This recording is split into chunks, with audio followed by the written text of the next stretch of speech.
সারামণির তো আবার কোনো কাম-কাজ নাই। ওর বাবার ব্যাগটা নিয়া ও স্কুল ব্যাগ বানায়, বানায় ঘুরে সকাল বিকাল। এইদিকে ওর বাবা অফিস থেকে দেখি আমাদের জন্য শীতের পোশাক নিয়ে আসছে অনেকগুলা।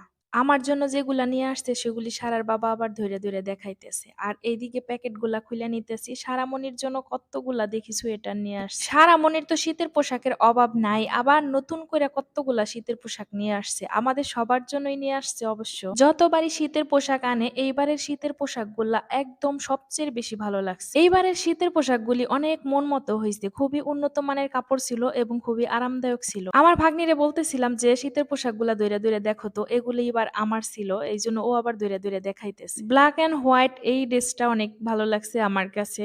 সবগুলিই ভালো লাগছে। তার মধ্যে এটাও আমার কাছে অনেক বেশি ভালো লাগছে। সুন্দরও আর পড়তেও অনেক ভালো লাগছিল। আমি পরে দেখেছি। এই রেড কালারটাও অনেক সুন্দর ছিল। এটা পরে আমিও একদিন অফিসও করেছি। আর এইদিকে আমিরা মন খারাপ করে আছে। কারণ তার জন্য কোনো শীতের পোশাক আনা হয়নি। আর এইদিকে সারামণি তার গায়ের পোশাকটা খুলে ফেলেছে আর এই হুডিটা আবার পরতেছে। দেখতে এতটা ভাল লাগতেছে সারামণিকে। আর সে সবসময় তার বাবার ব্যাগটা নিয়ে ঘুরে সকালে বিকেলে। আমি তো এত মজা পাই